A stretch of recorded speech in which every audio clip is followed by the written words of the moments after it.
Monsieur Gianfranco Fattorini, représentant l'Association américaine de juristes et qui a été vraiment le pilier, je dirais, je le vois, du soutien à Ali El-Marabet. Sans vous, on n'aurait peut-être pas fait le 10e de ce qui a été réalisé. J'en étais témoin, je vous en suis extrêmement reconnaissant et je voudrais que vous exprimiez aussi votre point de vue sur la situation d'Ali El-Marabet.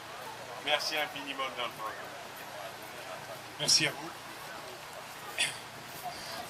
Donc nous avons été saisis via des amis à propos du cas de Ali Rabet, qui illustre bien la situation actuelle au Maroc, et notamment la contradiction entre sa diplomatie, qui peut être considérée malgré tout une des plus efficaces de ces dernières 15 années, diplomatie qui est un seul grand objectif: faire accepter par la communauté internationale l'idée que le Sahara occidental ne peut qu'appartenir au Royaume du Maroc. Alors, c'est vrai que le Royaume du Maroc participe à de nombreuses initiatives sur le plan international, ici au Palais des Nations, notamment au sein du Conseil des droits de l'homme des Nations Unies. Parmi ces initiatives, le Royaume du Maroc a été parmi les promoteurs du droit à l'éducation aux droits de l'homme. Il fait partie aussi du groupe de pays qui font la promotion de la sécurité des journalistes. Une autre initiative sur la démocratie et l'état de droit. Et dernièrement, la semaine dernière, il a présenté au sein du Conseil des droits de l'homme une initiative sur les méfaits de la corruption sur la jouissance des droits de l'homme. Ça, c'est le côté face du Royaume du Maroc. Côté pile, éducation aux droits de l'homme.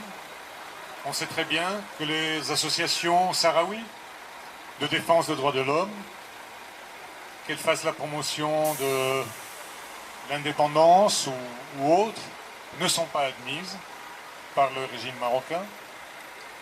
En matière de sécurité des journalistes, on a devant nous le cas de Ali. En matière d'état de droit, est-ce que c'est le droit du Royaume du Maroc de bafouer la liberté des personnes, des citoyens? Enfin, en matière de corruption, cela peut paraître incongru quand on sait que la justice onusienne est saisie d'un cas de corruption de possible corruption de la part de l'ancien ambassadeur marocain au sein de l'administration même des Nations Unies. Donc voilà, pour nous, il est essentiel que, effectivement, les droits de l'homme, les droits des peuples soient respectés partout dans le monde, y compris au Royaume du Maroc. Et c'est essentiel, en l'occurrence, que Ali Rabet, citoyen marocain, qui a été empêché, on ne sait pas encore exactement sur laquelle base légale, d'exercer son métier de journaliste pendant 10 ans dans son pays, une fois expié sa peine, puisse rentrer dans son pays, être reconnu en tant que citoyen et qu'il puisse exercer librement sa profession. Je vous remercie.